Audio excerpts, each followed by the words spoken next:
¿Cómo están todos ustedes? Muy buenas tardes. Estamos aquí en la Champaguerra con Carmen Núñez, Arián Laguna, Luciana Jauregui y yo, que soy Alejandro Calizay. Es un gusto.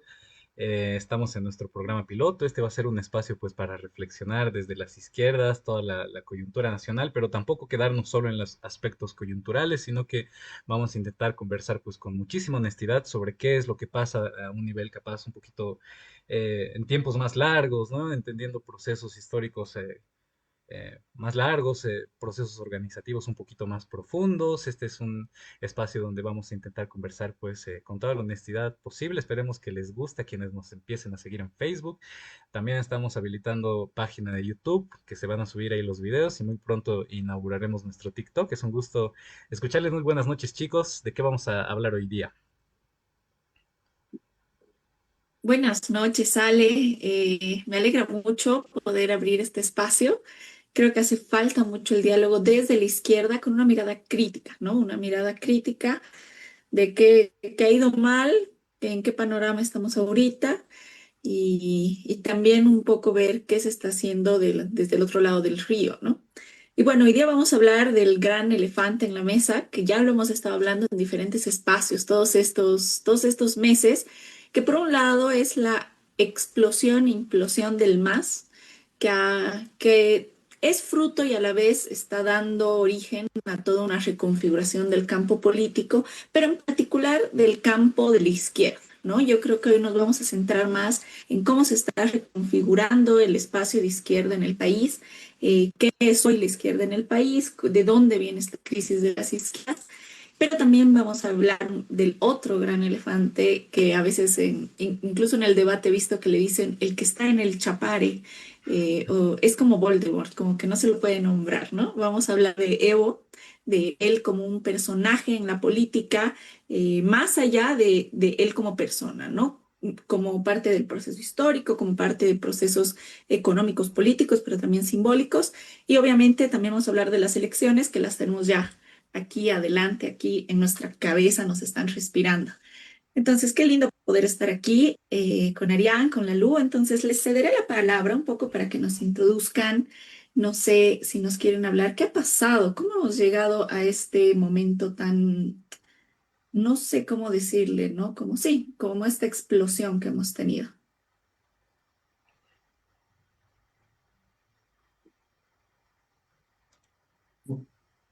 Bueno, si quieren puedo comenzar Dale, yo.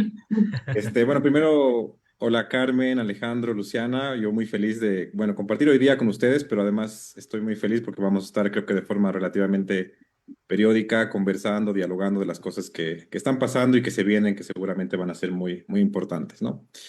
A riesgo de, les prometo que tal vez en esta me toma un poquito más de tiempo, pero después prometo no ser ni tan pesado ni tan largo, ¿no? Pero creo que, digamos, en el tema de la disputa, de la división que ha habido en el MAS, yo tengo una idea que, no sé, creo que tal vez nos puede permitir como mirar a otras cosas, ¿no? Es decir, yo siento que mucho la mirada, bueno, ahorita está toda centrada en la crisis económica, ¿no? Pero creo que la crisis económica actual ha sido originada por una crisis política, ¿no? O sea, no es que para mí la crisis económica actual no es una consecuencia inevitable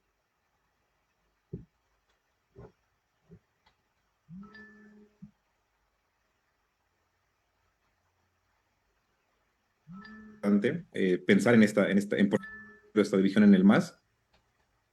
Y creo que además también es necesario como mirar un poco más profundo, ¿no? O sea, no quedarnos con esta explicación de que hay dos cabezas ahí que han peleado por el poder, ¿no? O sea, Evo contra Arce, luchando por disputarse el control del MAS, sino que ha habido, digamos, procesos más complejos que es necesario pensar para justamente pensar en una reconstitución de lo popular, ¿no? Entonces ahí como hemos tratado de hacer lo más simple posible.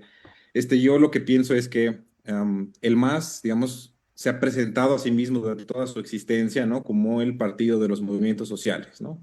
Es un poco la idea era como que hay muchas confederaciones, ¿no? Campesinas, vecinales, mineras, asalariadas, y cada uno tiene sus propios sindicatos desde abajo, ¿no? Y todo esto se va volviendo como una pirámide de poder, ¿no? De poder popular. Entonces, desde el sindicato local hasta la subcentral, después la central, provincial, etcétera, etcétera, ¿no? Esa creo que ha sido, digamos, la cara que ha mostrado el MAS. Mi idea es que eso es cierto, o sea, sin duda, digamos, las grandes confederaciones campesinas, obreras, vecinales han sido parte estructural del MAS, pero creo que, digamos, esa ha sido una cara del MAS y la otra han sido grupos de intelectuales, la mayoría de ellos de origen de clase media, que ambos han ejercido, digamos, este poder, ¿no? Durante los gobiernos del MAS, durante especialmente el periodo en el que Evo estaba a la cabeza, ¿no? Y de hecho yo diría que un poco esa era la fórmula evista del poder, ¿no? De tener estas bases que permiten canalizar las demandas desde abajo, ¿no? Desde diferentes sectores y también las que te dicen qué es lo que tienes que dar a estos sectores, poder, digamos, satisfacer sus demandas, sus necesidades, pero también creo que que él combinó eso con esta capa de intelectuales de clase media que cumplían otra función. Entonces, digamos, este sector, este mundo sindical popular cumplía la función, digamos, corporativa, ¿no? De que fluyan demandas de abajo hacia arriba y de arriba hacia abajo, y este otro mundo, creo que intelectual, clase mediero, cumplió otra función que podría llamarse como la función hegemónica en el MAS, ¿no? Que la función hegemónica un poco es legitimar lo que se está haciendo, dar un discurso para explicar a los demás qué es lo que se está haciendo, pero además como construir una especie de visión más global, más universal, hacia futuro de lo que estás haciendo, ¿no? Entonces, digamos, todo este tipo de agendas como la Agenda 2025, la Ciudadela Tecnológica, es decir, como los grandes programas del MAS eran un poco, digamos, la labor de este grupo de, digamos, de intelectuales de clase media, ¿no? ¿Y por qué traigo, digamos, todo esto a la mesa? Porque para mí ahí está una de las claves de la crisis del MAS, porque la crisis del MAS no ha comenzado con la pelea entre Arce y Evo, ¿no? O sea, esa pelea es consecuencia del 2019 y el 2019 ya se hizo evidente que el MAS era un partido que estaba teniendo problemas estructurales muy fuertes, ¿no? Porque si recordamos, cuando Evo quería que se lo salga a defender desde las bases sociales, la respuesta no fue la que él esperaba, ¿no? Entonces creo que eso ya era un síntoma de que había algo que estaba, digamos, como ya desestructurándose o entrando en declive en el MAS, ¿no? Pues creo que esta división un poco colonial de las funciones en el bloque del MAS es un tema clave, ¿no? Porque por una parte el mundo sindical popular dedicado a estas funciones corporativas y el mundo clase mediero a las funciones más hegemónicas de legitimación, a las funciones intelectuales, ¿no? Entonces, creo que por una parte eso ha generado una fricción entre ambos grupos, que hoy día se hace además súper evidente, ¿no? En las denuncias que hay, por ejemplo, desde dentro de Alianza Popular contra Susana Bejarano, contra Mariana Prado, ¿no? De decir es que esas jailonas que no nos representan, etcétera, etcétera, ¿no? O sea, creo que hay ahí ya una fuente de fricción. Y creo que la otra es que, digamos, esta forma sindical de representar lo popular está igual entrando en un proceso un poco de crisis, ¿no? O sea, si ahorita vemos las encuestas, hay muchos sectores populares que ya no están respondiendo ni a las, digamos, decisiones de las corporaciones, es decir, en el Alto hay mucha gente que ya no está votando como están decidiendo hacerlo las FEJUVES, ni tampoco como están decidiendo hacerlo los gremiales, ni tampoco como están haciendo las organizaciones de la COR, por ejemplo, ¿no? Entonces hay un quiebre entre las bases y las dirigencias, ¿no? Porque se siente que esas dirigencias han sido cooptadas durante el gobierno de Arce y no han respondido justamente a los problemas, a las crisis que ya se estaban haciendo evidentes, ¿no? Entonces, para mí un poco ahí hay como dos temas que son importantes para entender este declive del MAS, ¿no? Por una parte, como esta división un poco colonial de las funciones políticas en el MAS, y por otra parte, una creciente incapacidad de la forma sindical de representación política de representar lo que las bases están necesitando, están demandando, están sintiendo, ¿no? Entonces yo así como por ahora creo que comenzaría con esos dos elementos para iniciar. Gracias, Ariana. Yo voy a tomar la palabra, Carmen, si te parece. Igual saludarles a Ale, Carmen, Ariane y a todos los que nos siguen, nos ven ahora, nos verán después. Para mí es un gusto compartir este espacio con compañeros, colegas, amigos y justo con la idea de copar un poco esa vacancia que había de un espacio crítico que pueda pensar los problemas a profundidad, de alguna forma en una lógica que piense en la coyuntura, pero que también trascienda de ella y que también de alguna forma escape, ¿no? A esas pulsetas un poco sectaristas que tiene la izquierda y que dificultan una articulación mayor, ¿no?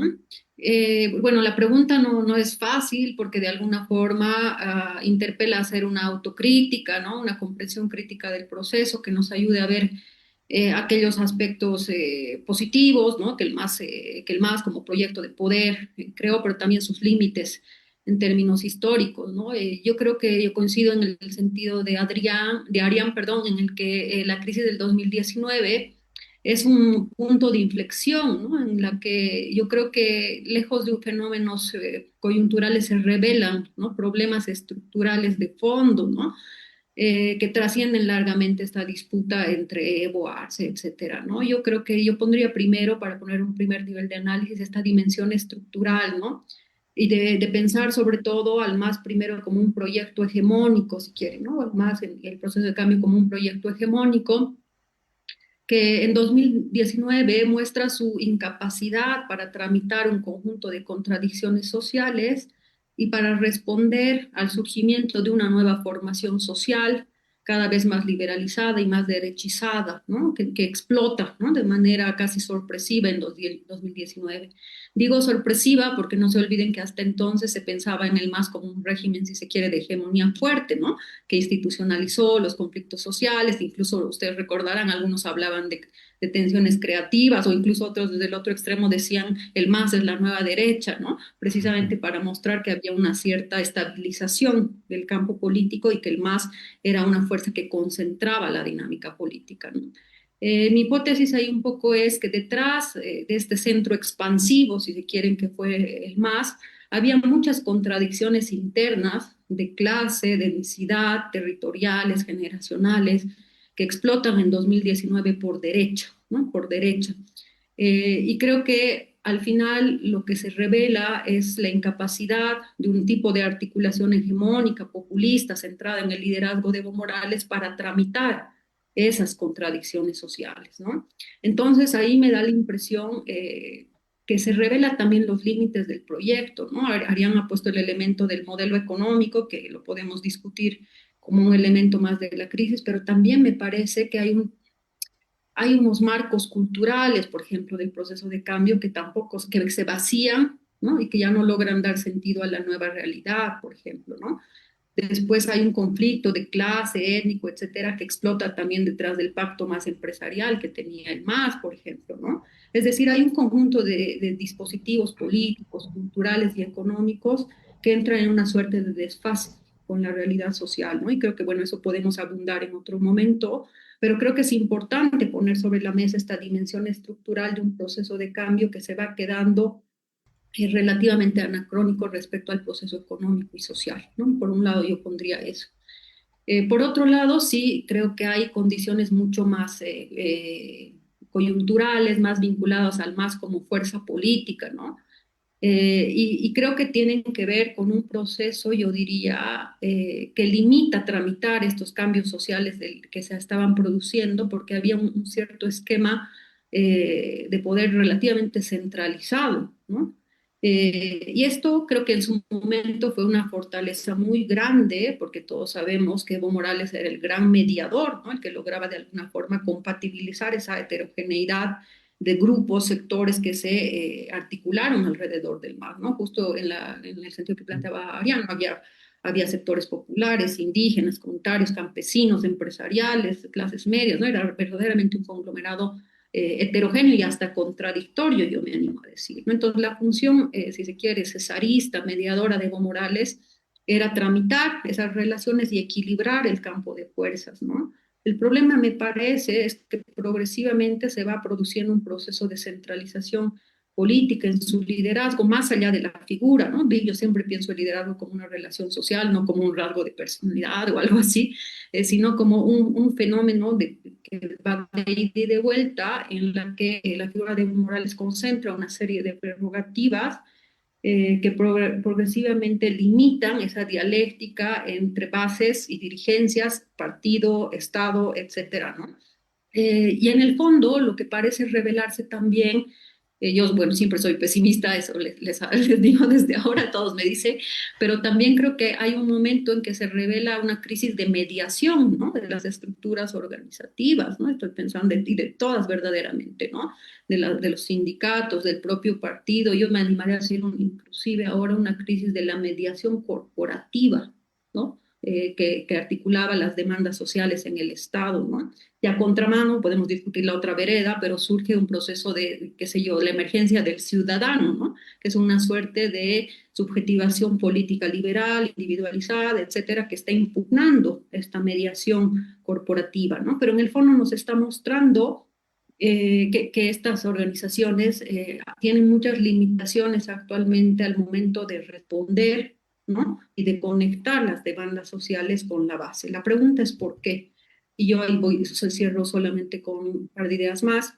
Creo que tiene que ver porque tampoco hemos hecho una radiografía de cómo se han transformado los sectores indígenas y populares en términos sociológicos, ¿no? Esas diferencias generacionales también ahí, de clase, de lo rural versus, le voy a poner por ahora, lo urbano, ¿no? Hay una serie de clivajes internos dentro de los propios sectores indígenas y populares que de alguna forma están tensionando las propias estructuras campesinas, sindicales y comunitarias, me parece de antemano. Ya esto se suma, y con eso cierro, que en medio de este proceso tan profundo que estamos viviendo, lo que hemos tenido es una disputa entre facciones, ¿no? Que buscan la reproducción, si se quiere, de espacios de poder y que son, si se quiere, incapaces de leer este proceso estructural y de direccionar el sentido de la crisis en un sentido progresista, ¿no? Entonces, creo que eso nos muestra que estamos en un proceso que amerita, yo pensaría, una lectura más estructural de la crisis y que en ese sentido plantee las limitaciones que están teniendo las distintas dirigencias para responder a ese cambio social. Bueno, hay un poco desordenado, pero ahí me quedo. Gracias. Son un montón de cosas, ¿no? Yo retomo un poco lo que decía el Arián, y también creo que lo que decía el alumno, ¿no? Que había cierta manera dentro del gran campo que era el más heterogéneo, ¿no? Porque siento que a veces se lo ve desde afuera como algo más homogéneo, sobre todo desde la otra vereda. Había una manera de decidir las cosas, de hacer llegar las demandas de abajo hacia arriba, de arriba hacia abajo, que se ha ido rompiendo, ¿no? Por varias cosas, ¿no? Como esto que dice la Lu, de que ha habido una transformación social y económica, las bases ya no funcionan igual, el campesinado ya no es igual, ser indígena o ser indio ya no es lo mismo que era en el 2005, pero también por la misma coyuntura política, ¿no? Yo creo ahí, Ale, no sé cómo veas tú, que también ha habido tal vez una falta de lectura continua del propio MAS, de cómo se estaba transformando hacia adentro, ¿no? Sí, o sea, yo creo que es un fenómeno muy complicado todo lo que ha pasado. Creo que estoy con doble audio. Perdónenme aquí un segundito. Ahora sí. Eh, Creo que es un fenómeno muy complejo lo que ha pasado, porque incluso más allá de las organizaciones sociales, que son parte orgánica, digamos, del MAS, ha habido una ruptura, un quiebre que se ha irradiado a espacios que no necesariamente eran orgánicos, ¿no? Que no necesariamente eran militantes dentro del movimiento al socialismo. Hemos visto todo tipo de organizaciones irse quebrando de a poco, entonces, eh, no sé, es una situación en todo caso que sí refleja este fin de ciclo, que es lo que habíamos dicho que íbamos a charlar un poco en esta sesión, ¿no?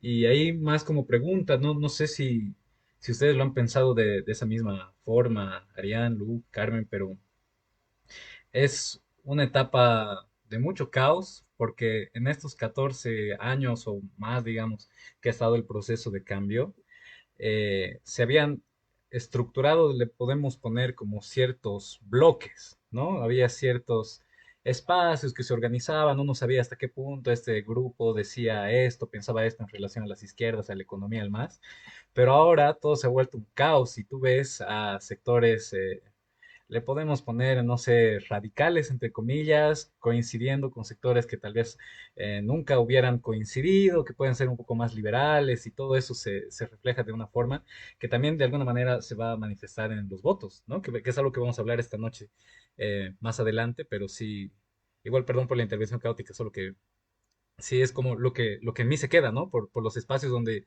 yo he estado militando, por los compañeros que tengo que he escuchado, toda esta irradiación de la ruptura que ha ido más allá solo del orgánico y solo de los movimientos sociales. Sí, a mí me da la impresión de que un poco tal vez una palabra que no suena tan bien hoy en día en la política, pero igual es importante, es la del partido político, ¿no? Que la asociamos mucho a un tema clientelar, a un tema ahorita como de estas siglas que se alquilan, que se venden, etcétera, ¿no? Pero digamos, en un sentido más teórico, un poco el partido es justamente el que se encarga de ordenar este caos que siempre es natural en cualquier base social, ¿no? O sea, cualquier partido en realidad en su base es heterogénea. Inclusive si eres un partido empresarial, hay muchas facciones empresariales debajo tuyo y además tienen intereses muchas veces contrapuestos, a veces tienen además como intereses que se pueden querer casi que comer los recursos del Estado, etcétera, ¿no? Es decir, siempre los sectores que se organizan para hacer política en su realidad social siempre son heterogéneos y contradictorios. Justamente, digamos, la función tradicional de un partido es justamente ordenar esto, aglutinarlo y darle la apariencia de unidad y de homogeneidad de intereses, ¿no? Y creo que un poco el tema en Bolivia ha sido que Evo ha empezado a ocupar el rol de partido, ¿no? O sea, ante la ausencia de un partido que requiere de cuadros de largo plazo, que requiere de sus propios intelectuales orgánicos, requiere de una estructura que, no sé, en México le tomó décadas al PRI formarse como partido en el verdadero sentido de la palabra, ¿no? El MNR igual le tomó décadas y era un partido además que, digamos, sin mucha dificultad a veces podía descomponerse, ¿no? Entonces, yo siento que en Bolivia el MAS, justamente la función de partido la empezó a asumir Evo, ¿no? Entonces, él era el que distribuía a las corporaciones los espacios, para ti este ministerio, para ti este viceministerio, las uninominales para las organizaciones sociales, las plurinominales combino con algunos intelectuales que no vienen de organizaciones, etcétera, ¿no? Él empezó un poco a ordenar el tablero y por eso en cuanto se cae su figura, ¿no? El 2019 empieza el caos, ¿no? Y creo que un poco el gobierno de Áñez nos da externamente esa unidad, porque empieza, claro, a agredir a los sectores populares, empieza el racismo otra vez, entonces eso un poco nos aglutina otra vez, pero ya una vez que no está, digamos, ese otro afuera, durante el gobierno de Arce, todo empieza a irse por todas partes, ¿no? Todo empieza a disgregarse, ¿no? Entonces, creo que perdíamos esto no para decir de, bueno, entonces la solución es otra vez tener nuestro caudillo, o la solución es, necesitamos necesariamente un partido, ¿no? Creo que esto realmente como que convoca a pensar qué es lo que articula. Es más bien, es un problema, ¿no? Es una problemática para pensar más que tener respuestas. Hay que entender al populismo, en mi opinión, como una suerte de articulación política que se condensa en las funciones de una legitimidad carismática, de un liderazgo que en su momento lograba representar un conjunto de atributos sociales, ¿no? Como ser indígena, popular, conectar la memoria anticolonial con la memoria de la nacionalización, ¿no? Etcétera, ¿no? Ahora, lo que va sucediendo es que cuando se pierde, y hay que asumir y hacer un balance que no se ha hecho hasta ahora, la derrota del 2019, apunta, ¿no? O sea, no en vano, el movimiento de las pititas apunta directamente contra el liderazgo carismático, ¿no? Y cuando se cae el liderazgo carismático, se cae todo el bloque hegemónico, ¿no? Se trice todo el bloque hegemónico, ¿no? Y eso tiene que ver justamente con que era un liderazgo, ahí, por ejemplo, Fernando Mayorga exploraba, ¿no? Cómo funciona el MAS, que efectivamente tenía atribuciones más grandes dentro de la estructura política, ¿no? Ahí es importante decir que tampoco es cierto que el MAS funcionaba como una estructura jerárquica donde un liderazgo designaba verticalmente, ¿no? Que es una mirada que ciertamente la derecha y la oposición trata de instalar, ¿no? De hecho, constantemente había disputas, tensiones, conflictos entre organizaciones, ¿no? Por eso nuestra distancia con esa categoría tan fea de la cooptación, ¿no? Que niega racionalidad estratégica a los sectores populares, ¿no?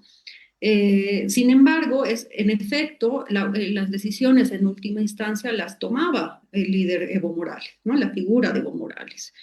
Y cuando se derrumba eso, me parece que la caída de Evo Morales catapulta viejas y nuevas tensiones dentro del MAS. ¿Cuáles son las viejas? Ustedes se acuerdan, ¿no? O sea, disputa histórica, de alguna forma Arián lo ha mencionado, entre orgánicos e invitados, ¿no? Que existía siempre, ¿no? De los invitados llegan sin capital sindical o militante y tienen puestos de poder, y en cambio los orgánicos siempre son relegados a categorías intermedias o inferiores, ¿no? Esa disputa siempre estaba latente, que en el fondo era una disputa también étnica y de clase, ¿no? Entre una base orgánica popular y las clases medias, intelectuales, etcétera, ¿no? Esa disputa nunca se resolvió. Yo diría inclusive que las disputas ahora entre Andrónico, etcétera, tienen también un elemento de eso, ¿no? Pero a esto yo le añadiría que hay otras tensiones, como estas tensiones generacionales, por ejemplo, ¿no? Y tensiones también entre, si se quiere, coaliciones partidarias, ¿no? Las cuales, no sé, estoy pensando en la coalición de Choquehuanca en su momento, ¿no? La del propio Evo, que pasa de ser una coalición dominante a una coalición secundaria, etcétera. Es decir, lo que estoy queriendo decir es que la caída de Evo Morales agudiza viejas contradicciones y catapulta al escenario político también nuevas contradicciones al interior del MAS, ¿no?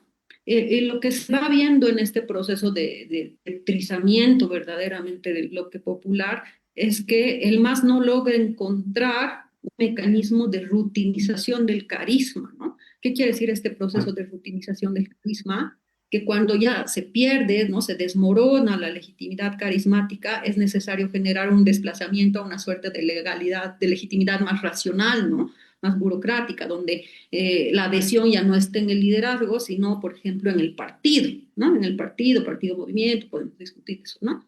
Ese proceso no se produce, ¿no? No se produce porque hay una lucha entre facciones que no habilitan, si se quiere, una transición de liderazgos y no logran adecuar la estructura partidaria al nuevo mapa de poder, ¿no?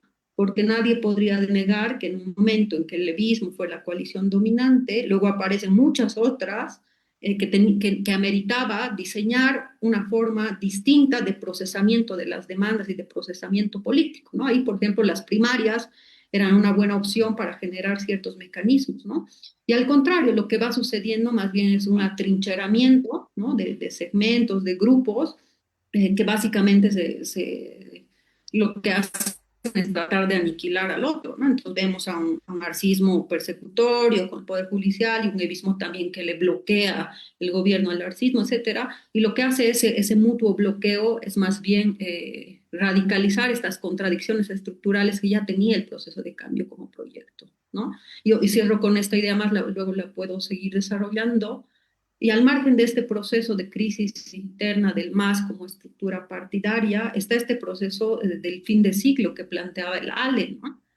Y claro, ahí lo pongo como pregunta, ¿no? Yo creo que el modelo económico del MAS no es que se agota por sus propias limitaciones internas, sino que se va agotando por las necesidades mismas del capital, ¿no? Es decir, un capital que es cada vez más transnacional, estoy pensando en el agro y estoy pensando en la minería, que habiendo lucrado durante estos últimos 20 años con el Estado, necesita deshacerse esta vez del Estado central, ¿no? Y ahí están todas estas políticas de liberalización de la economía que estamos viendo en las elecciones, ¿no? Y a esto yo sumaría, y solamente con eso cierro, que lamentablemente también a partir del 2019 se abre una disputa por la nación, ¿no?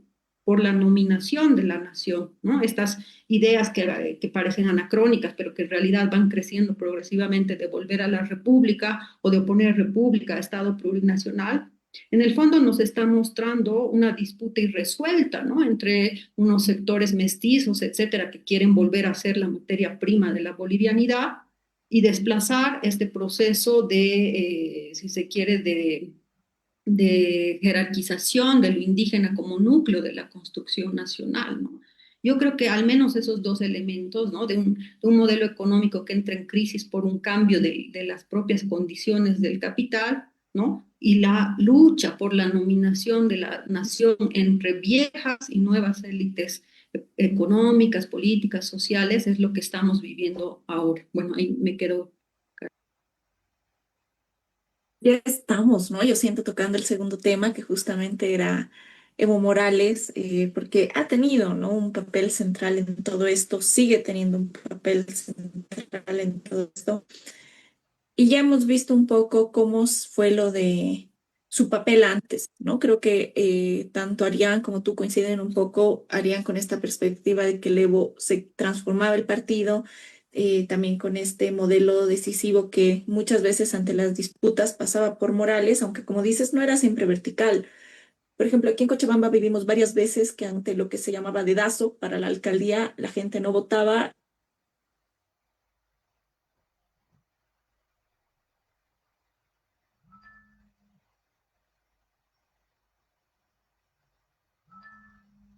de unificación. Y ahí creo que han mencionado dos cosas bien importantes. Por un lado, el partido y por otro, el horizonte político. ¿no? Y ahora un poco es preguntarnos, este momento ahorita, que parece no haber un horizonte político claro, extendido entre la población, entre las bases, y justamente hay un partido hecho trizas.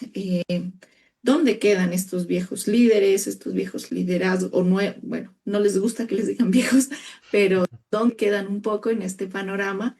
También frente a los que están surgiendo. Del Castillo, de una u otra manera, es una figura que está queriendo tomar, o sea, ahorita está en la carrera presidencial con la sigla del MAS y PDP, el Andrónico y otras figuras, ¿no? Entonces, un poco entrando a ese bloque tal vez de qué pasa ahora con Evo y qué pasa ahora con esta reconfiguración, que todavía no tiene una forma tal cual, ¿no? Ahorita estamos como en medio del remolino, tal vez, como ves, Ale.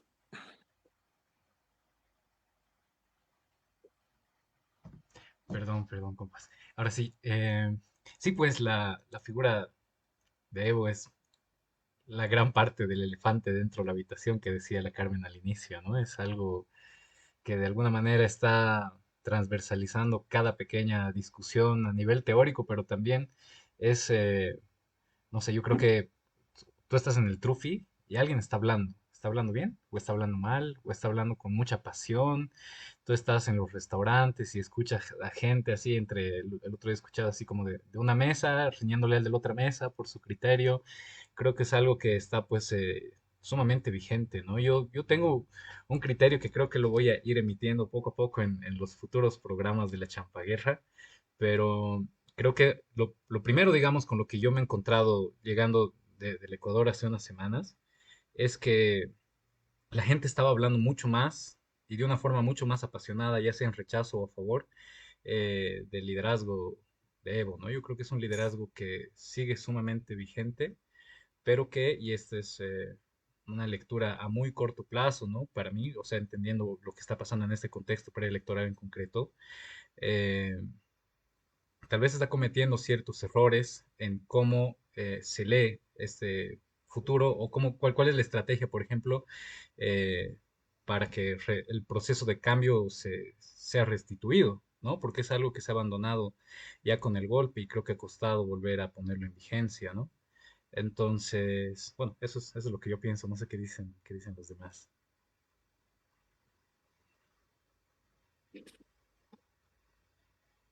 Sí, bueno, yo creo, o sea, yo siento que un poco pero que es, o sea, como totalmente normal, o sea, a nivel colectivo o a nivel individual, es que el MAS es un poco como un partido traumado, ¿no? Un poco un partido traumado con su propia historia. Creo que como cualquier persona que cuando hemos tenido una época gloriosa, te cuesta salir de ahí, ¿no? Entonces, por eso inclusive tiene Marx la famosa frase, ¿no? De la segunda vez como farsa, porque siempre hay un intento justamente de reeditar tu época, tu época pasada.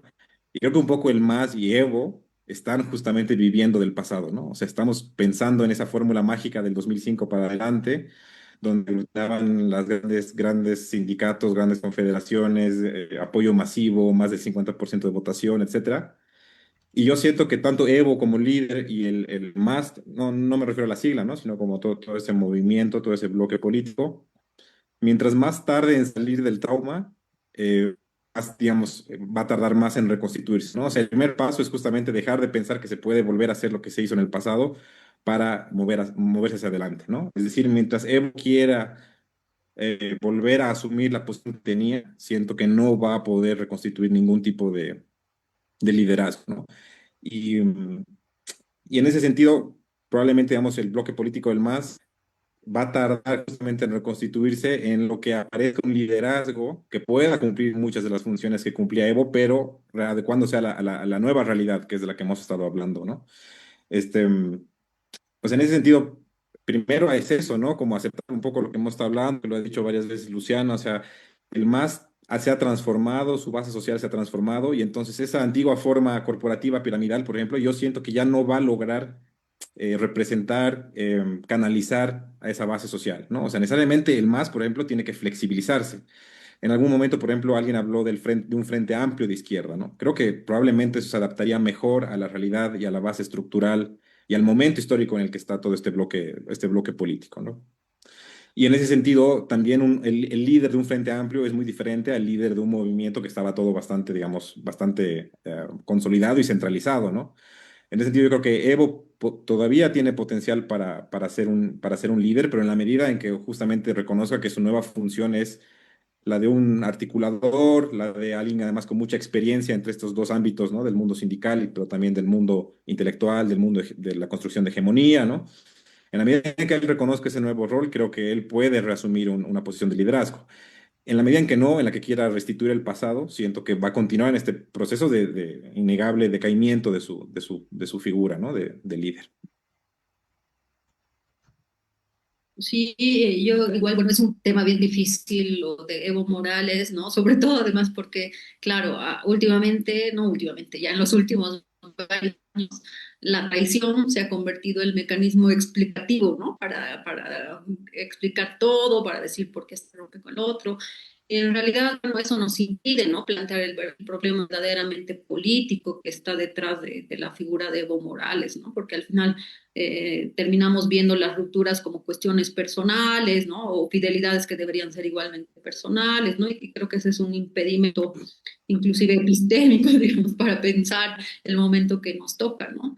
Yo creo que lo que ha sucedido es que las capacidades del liderazgo de Evo Morales en su momento se sostenían precisamente en su capacidad de simbolizar, ¿no? Un conjunto de demandas sociales que ustedes saben que emergieron durante todo el ciclo de movilizaciones de los años 2000, y la figura de Evo Morales lograba sintetizar, así bien la clausiano en su nombre, ¿no? En su figura, en su persona, todo este conjunto de sujetos y demandas sociales que emergió durante ese ciclo, ¿no? Sin embargo, yo creo que actualmente una falta de correspondencia ya entre ese liderazgo y las nuevas condiciones sociales. Y esto tiene varias implicancias, ¿no? Yo diría, por un lado, y creo que eso no hay que negar, que Evo Morales va a ser siempre un liderazgo histórico, ¿no? Y hay una, si se quiere, legitimidad carismática que me parece que va a ir mucho más allá, inclusive, de este proceso, ¿no? Ustedes piensen, por ejemplo, en el liderazgo de Víctor Paz hasta el día de hoy, pro MNR, digamos, ¿no? Y recuerdan esa memoria, ¿no? Y que Evo Morales más responde a ese perfil del sujeto tradicional del proceso de cambio, siempre va a tener una representatividad, ¿no? Y es lo que se sucede actualmente, ¿no? Si en algún punto Evo Morales tiene capacidad de movilización y cohesión, es precisamente en los sectores indígenas y campesinos de una base más rural, ¿no? El problema es que su liderazgo se ve debilitado porque ya no puede representar ni interpelar a estos nuevos sujetos sociales, ¿no? Urbanos, populares, indígenas, que igual están en un proceso de decisión y de movilidad y buscando representación política, ¿no?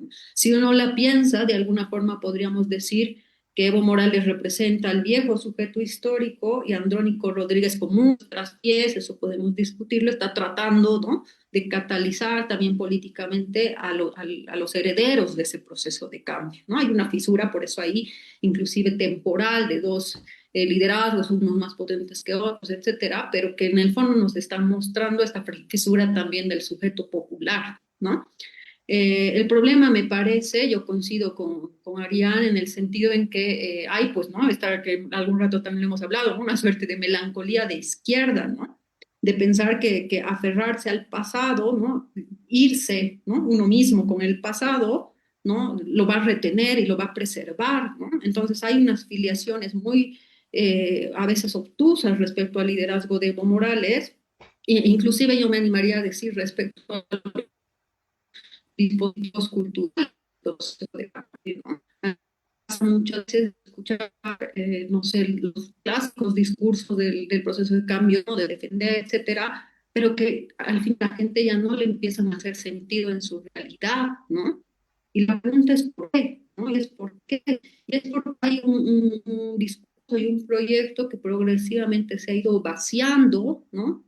¿No? Por eso digo, la gente dice, ay, le hablas de lo indígena y te voltean los ojos, digamos, ¿no?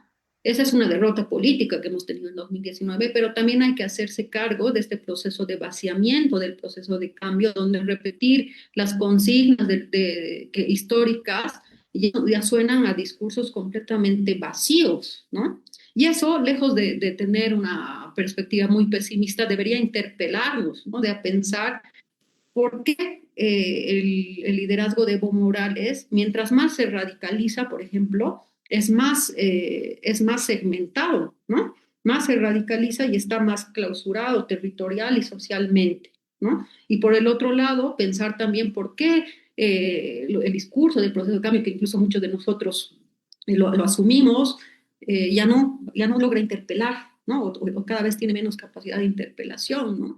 Y eso debería invitarnos precisamente a superar esta suerte de nuestro, no sé, nuestro anacronismo, ¿no? Y a pensar en clave de actualidad esto, ¿no? A mí el problema me parece es que actualmente, si bien Evo Morales condensa y cohesiona un conjunto muy importante de sectores indígenas y campesinos, al mismo tiempo se está volviendo en una obstrucción, ¿no? Política para la reactualización del MAS y del proceso de cambio a las nuevas condiciones históricas. Ese es el problema, ¿no? Y estamos ahí en un impasse, porque hay una estructura política que no puede avanzar, porque Evo Morales todavía controla el capital organizativo y un proceso de desarrollo no es posible si es que no existe por su parte una suerte de investidura, ¿no? Por su parte a otros liderazgos, algo que no hemos visto que sucede, ¿no? Al contrario, más bien hay un proceso clausura, no sé, de impedir, digamos, el surgimiento de otras liderazgos más allá del de Andrónico, ¿no? Entonces, estamos allí en un momento crítico, porque para ponerlo así en términos de tiempo, de temporalidades, estamos atrapados entre lo viejo y lo nuevo, ¿no? Y si se quiere, Evo y Andrónico representan esa tensión, ¿no? De un sujeto histórico en transición, ¿no? Y claro, ahí lo ideal sería que se produzca un proceso de sucesión de liderazgos, si se quiere, negociado, ¿no? En mi opinión, negociado, ¿no? Donde el liderazgo de Evo Morales puede inclusive controlar el proceso de sucesión interna al interior del MAS, ¿no? El problema me parece es que eso no se está produciendo, ¿no? Yo creo que además en el fondo, y cierro con esto, hay a mi parecer también un cálculo político muchas veces errado, ¿no? Que espera justamente reeditar el periodo de gloria del MAS, del proceso de cambio, etcétera, sin hacer un balance sincero, ¿no? De lo que nos está pasando. Decía, bueno, yo soy pesimista, pero bueno, así con Gramsci, ¿no? O sea, pesimismo de la realidad para recién pensar el optimismo de la voluntad, porque si no hacemos una lectura crítica de lo que nos está pasando, vamos a tardar mucho más en delinear una estrategia política que responda a esa realidad. Y de repente yo creo ahí, haciendo referencia al nombre del programa, a la champaguerra y al todos contra todos, en este periodo de debacle, digamos, de verdad hemos visto mucha vergonzoso, ¿no? Lo que se han dicho, lo que se han sacado, sus trapos sucios, el arce al lugar de liderazgo como el que tuvo en algún momento, pero tampoco creo que vaya a hacerlo nadie más en ese mismo modelo, ¿no? O sea, no creo que el andrónico, si en algún momento logra realmente un liderazgo u otra persona, vaya a ser en ese mismo modelo, ¿no? O sea, para mí se han champagueado por una forma que ya no se iba a dar, ¿no? Y eso los ha metido más en el lodo más profundo, ¿no? Bueno, sin meternos en las acusaciones específicas que se han hecho, que todas se tendrían que investigar en su momento justo, porque han salido cosas muy, muy fuertes de todos, siento yo, ¿no?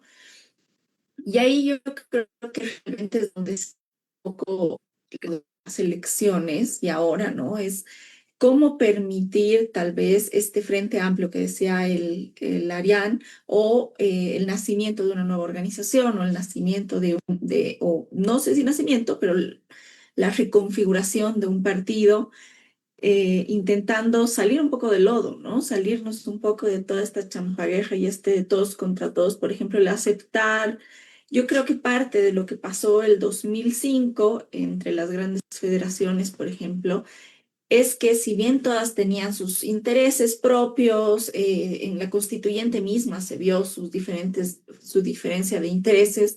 ¿Cómo podríamos hacer eso ahora, no? Reconocernos en que somos muchos, en que somos distintos, pero que hay algo por lo cual estaríamos dispuestos a unirnos y a cooperar un mínimo.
problema del audio.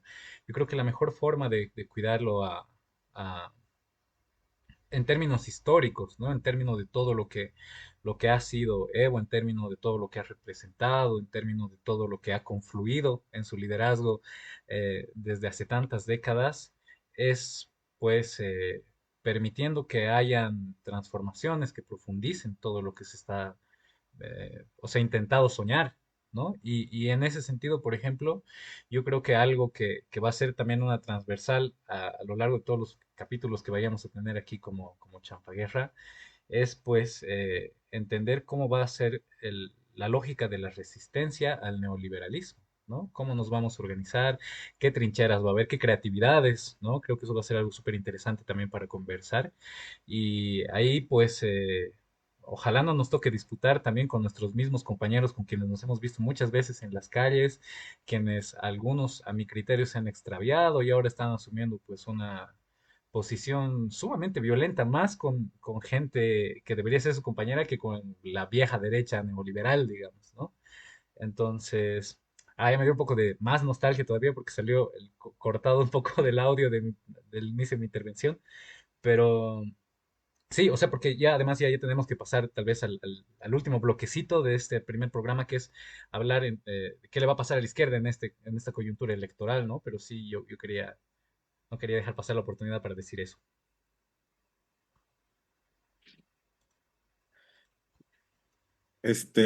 Sí, bueno, yo creo que sí, sí. Si Lale le pone nostalgia a su sentir, yo le llamaría angustia profunda al mío, ¿no? Y además, sospecho que, aunque la Luciana dice que estamos siendo un poco, digamos, como pesimistas en el análisis y optimistas en la voluntad, creo que estamos de hecho siendo optimistas, la verdad, ¿no? Porque creo que vamos a ver, lo que vamos a ver la próxima semana en el resultado electoral, yo creo que nos va a ahogar mucho la conciencia, ¿no? Porque las encuestas están dando así, bueno, siempre las encuestas están un poco mal hechas en Bolivia, pero algo, digamos, te están mostrando ahorita, ¿no? Pero creo que cuando ya veamos el detalle de lo que está pasando, vamos a dar cuenta de parte ha engendrado más y ciertos factores que eran en su momento inevitables, pero que al final terminaron ocurriendo. Y también lo que ha engendrado esta crisis, ¿no? O sea, yo, por ejemplo, veo el voto que era del MAS, que hay una parte enorme que era la que a veces está entre nulo, antes estaba cuando Chi estaba en carrera, estaba ahí, digamos, estaba con Chi, ahorita creo que con Rodrigo Paz, ¿no? Y creo que esa es, por ejemplo, una de las consecuencias de una combinación entre ciertas tendencias muy orientadas al consumo, ¿no? O sea, como el orgullo del MAS en los últimos años se volvió como, es que hemos ampliado la capacidad de consumo de las nuevas clases medias, ¿no? Con mucho orgullo. Y algo que ya empezaba a sonar raro por el partido de izquierda, no que el consumo esté mal, ni esté para nada mal que nuevos grupos puedan consumir, sino parecía el único horizonte, ¿no? O sea, como mientras más consumimos, mientras más sube el ingreso, listo, ¿no? La agenda está cumplida. Creo que eso combinado con la guerra que además ha generado una crisis, una disminución de la capacidad de consumo, del ingreso real, etcétera, lo que está produciendo es sectores populares que no quieren saber de la izquierda, que no quieren saber de los antiguos, de quienes vengan del MAS, llámese a Eduardo, llámese a Andrónico, o llámese Bacopa, ¿no? Y que están buscando soluciones totalmente diferentes y que pueden venir hasta de discursos de extrema derecha como el de Chi, ¿no? Que Chi me parece que estaba segundo cuando estaba en las encuestas, ¿no? Entonces creo que va a salir una cosa que no va a ser, digamos, sobre la que yo no, sí sería muy pesimista sobre lo que va a resultar de esta coyuntura inmediata, por lo menos. Y digamos, lo único bueno es que tenemos una derecha que es todavía sumamente rancia, ¿no? O sea, de hecho, solo ver a ellos tres, pero no solo ver a ellos tres, sino el hecho patético, por ejemplo, de que una vez más tengan que ir a Harvard a que les a que les hagan un proyecto de gobierno, muestra que, o sea, si estamos quejando de que la izquierda tiene problemas para superar el pasado y mirarse adelante, o sea, ellos no pueden sacar su cabeza de la entrepierna, ¿no? O sea, están así totalmente ciegos. Y por suerte, digamos, yo creo que eso puede generar de forma externa, por mérito de ellos, puede generar otra vez una revitalización de los cursos, de los horizontes de izquierda, ¿no? Pero de todas formas, creo que por ahora, o sea, vamos a empezar recién a ver realmente la factura política de la guerra, de la champaguerra de los últimos 3 años y también de algunas cosas en el pasado que no se vieron, ¿no? Sí, yo coincido, no quiero dejar de decir, de alguna forma, terminar una frase que ha dicho Ariane y me parece central para entender en términos de proceso, lo que nos ha pasado y lo que nos está pasando, que tiene que ver justamente cómo, y hay que hacerse cargo de eso, creo que es importante, de cómo el modelo de igualación por consumo del MAS ha producido paradójicamente, yo me animaría a decir, una liberalización de la sociedad, ¿no? Lo hemos hablado antes, ¿no? El surgimiento de los emprendedores, entre comillas, como una categoría no solo económica, ¿no? Sino cultural, moral, etcétera, es resultado de esa transformación de la sociedad y que lamentablemente no solamente es parte de los sectores de las élites o de las clases medias tradicionales, sino que ha permeado también a los sectores populares, ¿no? Y solamente lo dejo ahí, pero creo que hay que hacer un balance a la larga de eso, ¿no? Ahora, ahí me parece que en el fondo estas elecciones son importantes, tal vez la transición dentro de la transición, yo le pondría así, pero son unas elecciones importantes porque me parece que por un lado se está jugando la orientación de la sociedad, ¿no? Es decir, en términos de modelo económico, en términos de modelo político y cultural, pero inclusive en lo más inmediato, lo que está en juego en estas elecciones, desde mi perspectiva, es el autogobierno, ¿no? De los sectores indígenas y populares, ¿no? En otras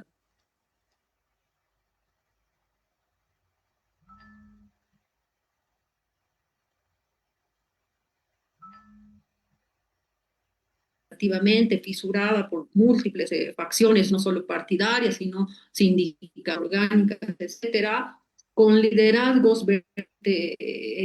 atrincherados, mezquinos incluso, ¿no? En su propia lectura del proceso político, y además sin línea estratégica, ¿no? Sin línea estratégica o cuyos cálculos de coyunturales, además hechos sobre coyunturas pasadas, ¿no? Piensan que van a reeditar las cosas de antes y que no entienden que el proceso regresivo trata justamente de un proceso de desmovilización de masas, ¿no? Ese es el problema, ¿no? Porque uno diría, bueno, después del ajuste viene la revolución, ¿no? Bajo esa tesis marxista de que la agudización de las contradicciones nos lleva a la revolución, digamos, ¿no?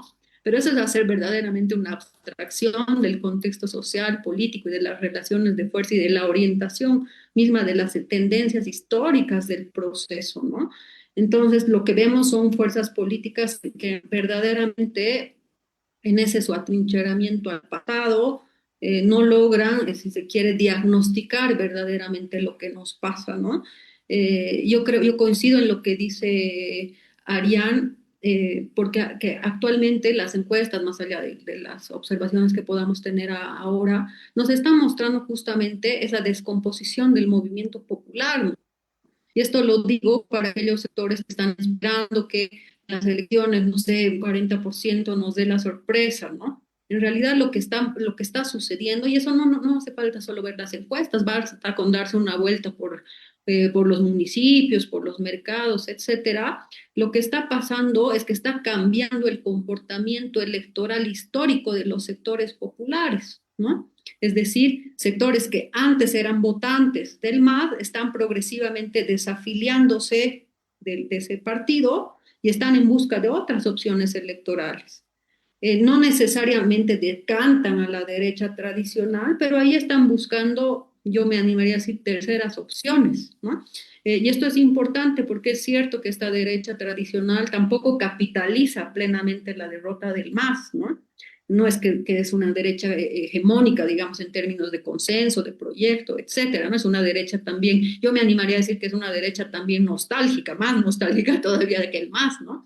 Pero el dilema aquí es que el proceso electoral, me parece, nos está mostrando el agotamiento de los principios que organizaban la división izquierda-derecha tradicional. ¿Qué estoy queriendo decir?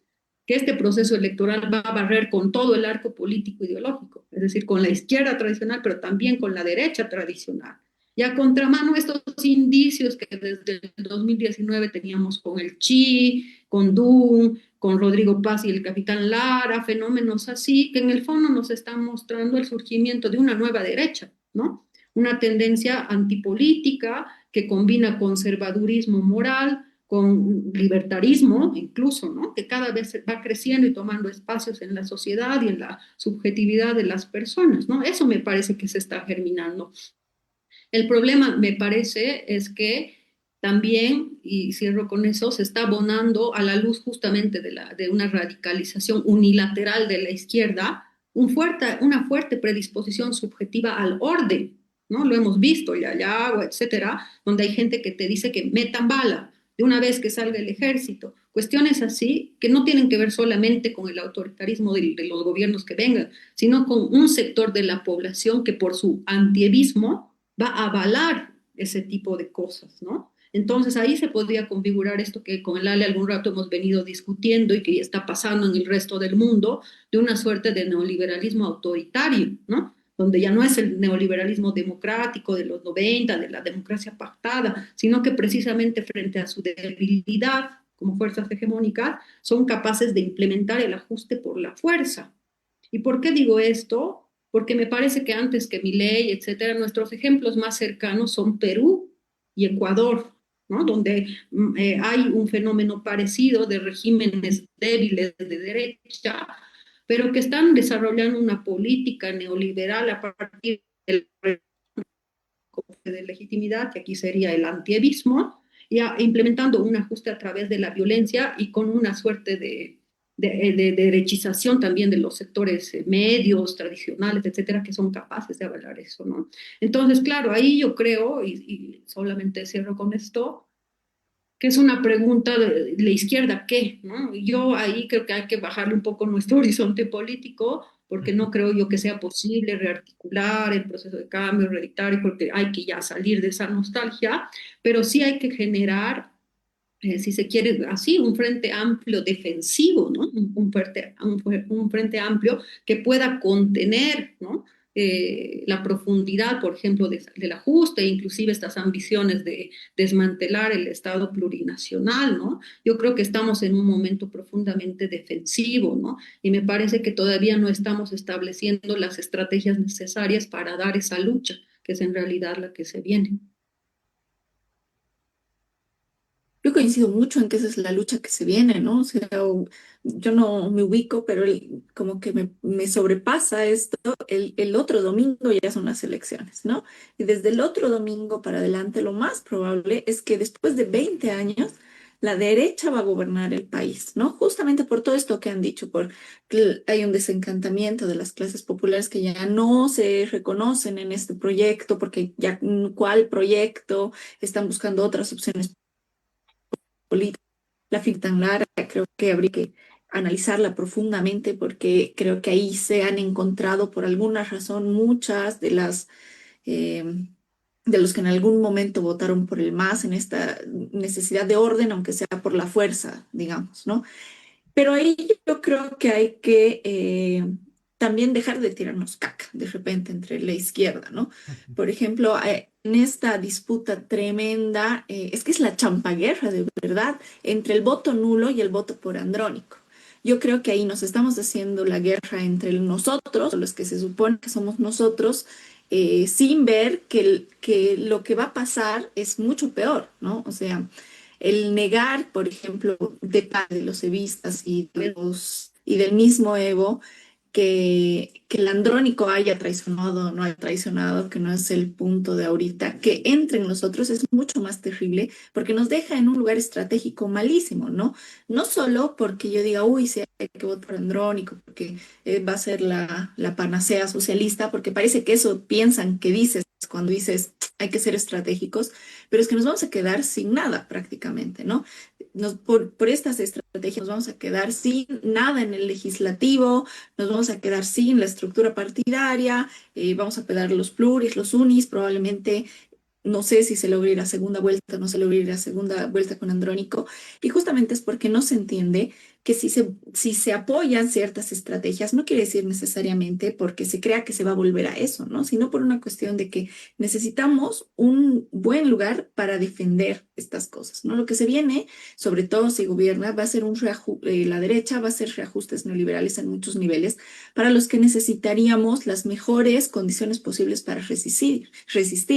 Y yo creo que ahí ya también pensando un poco en lo que ha sido la campaña del Andrónico, hay una mucha timidez respecto a lo que va a pasar, ¿no? No es por causar pánico entre la población, pero por ejemplo, yo creo que se tendría que decir con más claridad la privatización de los recursos, replantear otra vez el extractivismo en el país, la apertura comercial que se está planteando desde la derecha.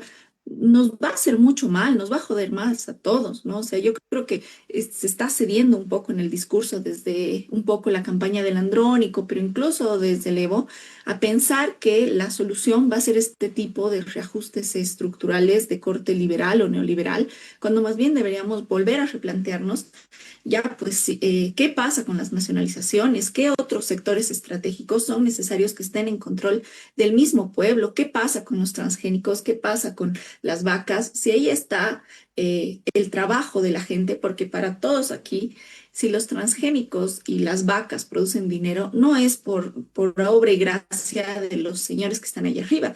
Eso es siempre por los obreros y campesinos que trabajan en el sistema de soya y de vacas, ¿no? Y ahí hay un montón y hay que decirlo como antes se decía, de extracción de plusvalor de la.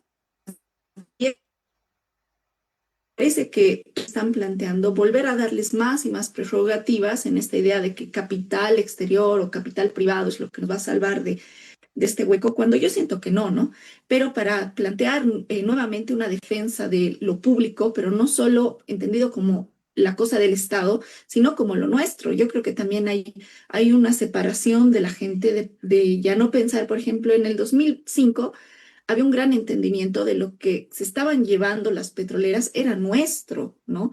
Y ahora parece que ya hemos abandonado a pensar, por ejemplo, de que todas esas hectáreas de soya, todo ese campo en el que está planteado es nuestro suelo, ¿no? No es privado. Entonces, creo que ahí hay muchas reivindicaciones que habría que hacerlas.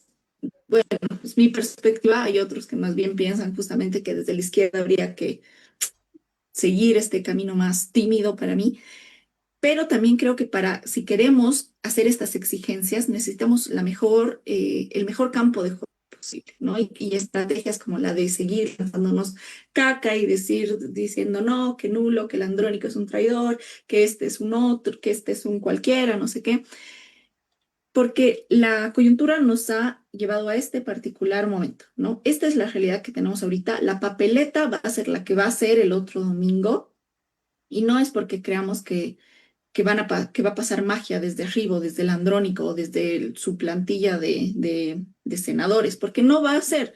El Andrónico ahorita no tiene la fuerza necesaria probablemente para implementar una revolución tal vez ni siquiera de seguir profundizando el proceso de cambio, pero sí necesitamos un lugar desde donde defender lo que a nosotros nos ha costado luchar como pueblo, ¿no? Entonces yo creo que ahí sí no hay si bien creo que no hay que volver a querer reeditar el momento glorioso del MAS, sí tenemos que volver a tener claro que como pueblo hemos luchado por algo, que no podemos dejar que se vaya así nomás y que necesitamos el mejor escenario para luchar por esas cosas, ¿no?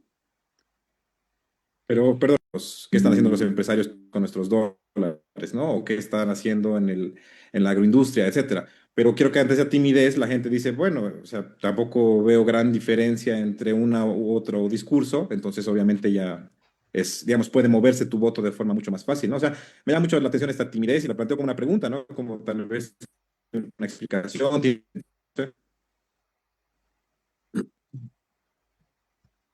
Y ahí yo me animaría a decir que es como que, perdón, Ale, si te he cortado, ahí te cedo.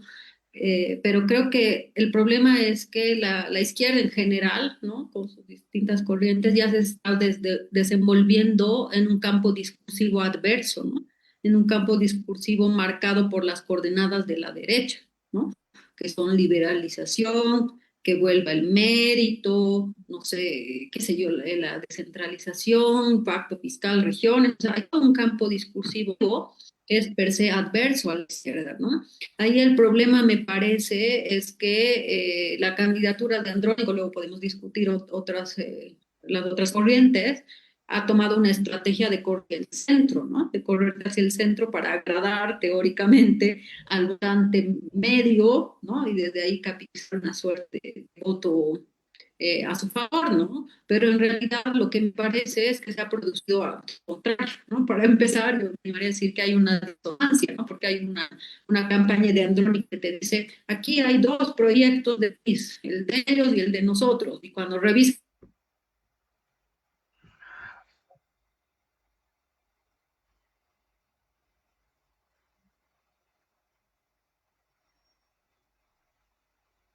autonomía en menor grado ciertamente y con compensaciones, pero hay también un corrimiento hacia el a nivel programático, ¿no?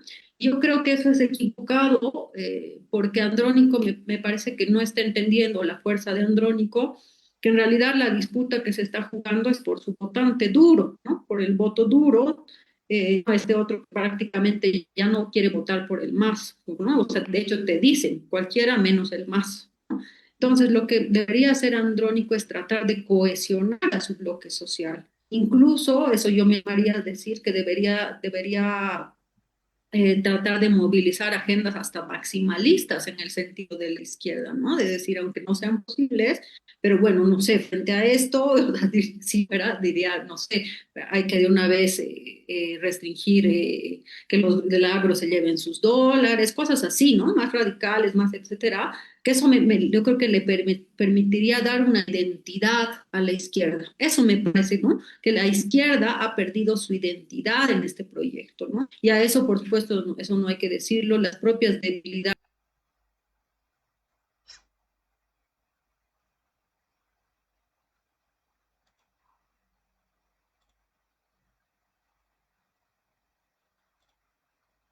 Pasa porque no se ha hecho precisamente una radiografía de cómo se está moviendo el votante masista y el voto duro, ¿no? Y qué tipo de discursos se está esperando, ¿no? Este tipo de votante, ¿no? Yo creo que ni siquiera se han podido desarrollar consignas claras, ¿no? De decir, está en juego el Estado plurinacional, vienen por nosotros, ¿no? O sea, está en juego los recursos estatales, está en juego el litio, cuestiones así muy concretas, pero ni siquiera tenemos ese tipo de consignas, ¿no? En la candidatura de Andrónico. Yo no sé, me acuerdo dos cosas, pero de ahí a más no hay, ¿no? Entonces también hay una debilidad, me parece, discursiva, ideológica, sumada a la debilidad del liderazgo, ¿no? Entonces, claro, eso a la larga nos muestra que vamos a tener una izquierda bastante débil, ¿no? Una izquierda débil. ¿Y por qué creo que es importante esto? Porque lamentablemente en un contexto de descomposición del bloque popular, ¿no? Que eso está pasando sociológica y políticamente, el Estado era un mecanismo de unificación, ¿no? Era un mecanismo, el poder político podría ser, era un factor de unificación de los sectores populares. Y eso es lo que garantizaba una presencia en el Estado, ¿no? Ahora, si eso, el problema es ahí que vamos a tener en realidad, y bueno, seguimos teniendo una disputa, como decía la Carmen, entre distintas facciones de la izquierda en esta lógica verdaderamente de champaguerra, ¿no? Que parecen pensar que la disputa se está dirimiendo solamente ahí, cuando en realidad están en juego cuestiones mucho más trascendentales, ¿no? Entonces yo verdaderamente creo que hay una falta de lectura política y una cierta mezquindad verdaderamente sobre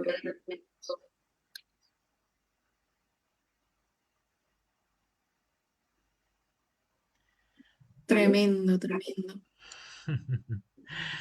Un primer programa nada optimista, ¿no?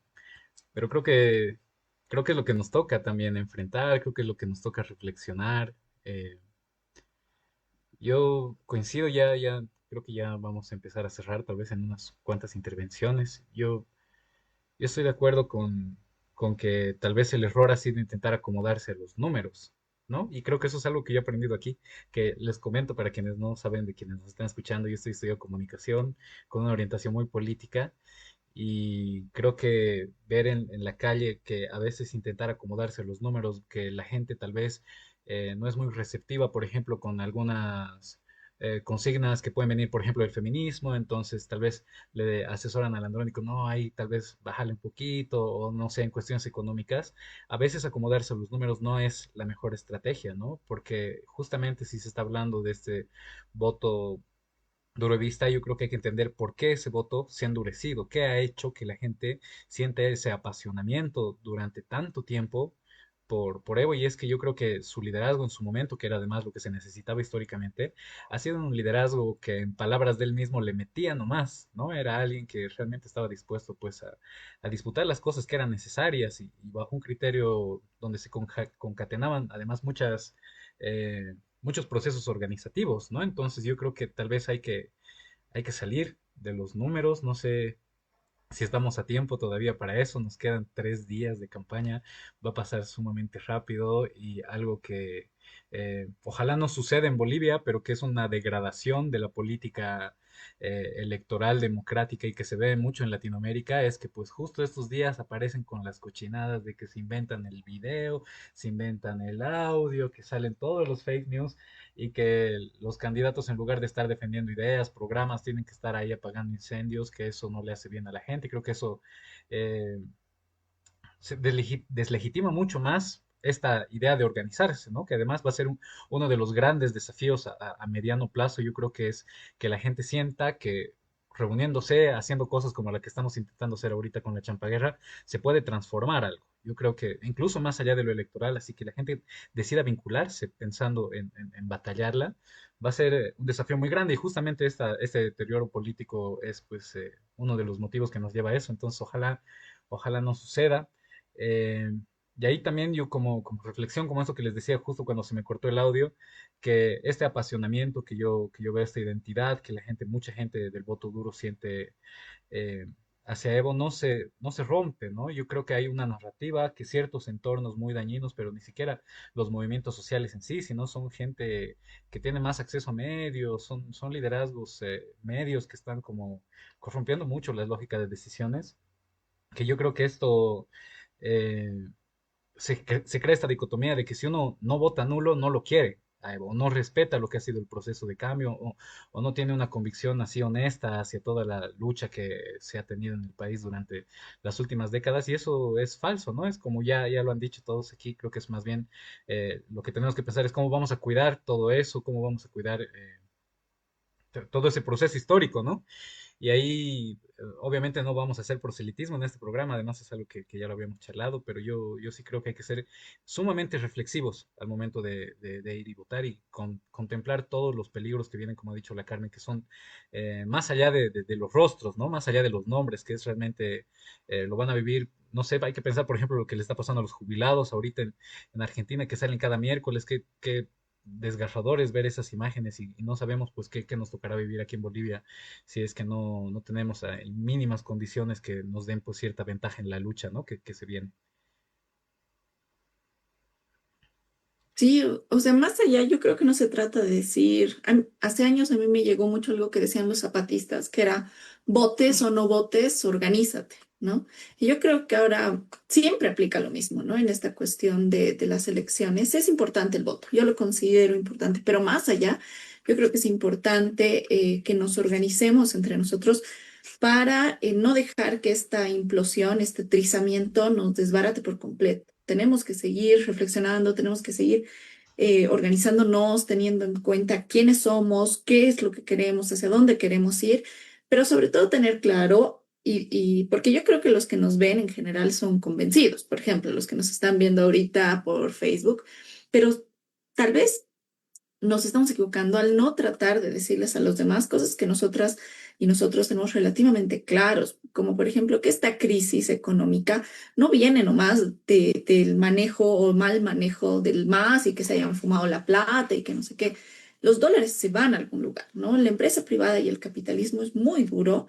Esta crisis climática de los incendios que hemos tenido viene del mismo lugar y el enemigo siempre ha sido claro en ese aspecto, ¿no? Entonces yo creo que hay que tener claro que venga quien venga, venga Tuto, venga Doria, venga Andrónico incluso, lo que se viene es un ataque muy fuerte desde el sector capitalista, agroindustrial, incluso transnacional, y que hay que hacer esa defensa que decía Lalú, ¿no? Y que hay que articularnos en torno a esa defensa, volver a pensar la industrialización de nuestro país desde una manera comunitarias de una manera plural, pero también pensar la producción que tenemos, que es la producción agroindustrial, ¿no? Y de minas, que están siendo tremendas para el medio ambiente, pero que realmente ahorita de ahí está viniendo la plata. Entonces hay que mirar como al monstruo a la cara y decir cómo vamos a hacer para que toda esa plata que está generando este territorio realmente sea de nosotros, porque no la generan los capitalistas, la genera la gente que trabaja en esas industrias, que además ahora está más empobrecida que nunca, ¿no? Entonces, venga quien venga en las elecciones del domingo, yo creo que hay que rearticularnos en torno a estas ideas que siempre las hemos tenido claras, ¿no? No sé, yo creo que cierro un poco con eso. Igual ya nos hemos alargado bastante. Igual les voy a pedir bueno, que ha sido bien lindo compartir el espacio, entonces que tal vez vayamos cerrando con algunas ideas y nada, ver un poco, invitar a que nos sigan escuchando. Después de las elecciones vamos a tener un nuevo programa para hablar de qué siempre va a pasar. Sí, bueno, no, yo más bien creo que hemos dicho un montón de cosas. Más bien adelantar que nos vemos el próximo, o sea, de este lunes al siguiente, ¿no? Con, ojalá buenas noticias, pero bueno, tal vez no, ¿no? O sea, quién sabe, pero nos vemos ese lunes para ver qué ha pasado, ¿no? Y para justamente poder vincular las cosas que hemos hablado hoy día con un escenario electoral más claro. Pero bueno, no nada más agradecerles a los tres, a las tres por el espacio y creo que van a ir saliendo muchas cosas ricas, interesantes para el debate. Y yo igual ahí sumarme a lo que dice la Carmen, igual como que entender igual que la capacidad de las fuerzas políticas en realidad depende de cuánto tienen fuerza social, ¿no? Es decir, no es porque uno es limitado, malvado o está muy derechizado que hace eso, sino que no tiene un anclaje social que sostenga su política, ¿no? Yo creo que gran parte de eso tiene que ver con lo que tú decías, Carmen, de politizar y de abrir nuevos núcleos sociales que de alguna forma nos ayuden a, si se quiere, a politizar a la sociedad en general, ¿no? Porque luego eso decanta ya casi per se y se expresa en fuerzas políticas, ¿no? Yo creo que gran parte de la disputa está precisamente en esta sociedad que está cambiando, que se está corriendo al centro, a la derecha ideológicamente, y sobre todo, creo que la tarea es un poco identificar, ¿no? Cuáles son los nuevos ejes de politización y de acumulación política que pueden revitalizar también el discurso de la izquierda, ¿no? De alguna forma el Ale lo decía, ¿no? Están las mujeres, el movimiento feminista, y podemos pensar otras cosas, ¿no? Nuevos núcleos donde se está reactivando esta lucha social y sobre todo creo que también es un desafío para nosotros buscar nuevos lenguajes, ¿no? Buscar nuevos lenguajes para nombrar esa sociedad, para tener una capacidad de interpelación con el más, pero también más allá del más, ¿no? Y creo que tampoco hay que tener temor a eso, ¿no? De que a veces si hay un proceso y una fuerza política que ha cumplido su función histórica, hay que hacer un diálogo crítico también con eso y trascenderlo más allá de lo que es, ¿no? Y yo creo que, bueno, en todo caso, nuestro pequeño granito de arena aquí, con nuestras contradicciones, seguramente, nuestros debates, confusiones, que es normal y que hay que caminarlo así, pero creo que ha querido ser un esfuerzo en ese sentido, ¿no? De por lo menos, inclusive para nosotros mismos, animarnos a nombrar las cosas, ¿no? Y a dialectizar y a nuestras diferencias, nuestras contradicciones, más allá de la champaguerra que decía la Carmen. Así que bueno, igual gracias, un gusto abrir este espacio con ustedes. Bueno, nos vemos. Chau, chau. Voy a detener la grabación ahora mismo.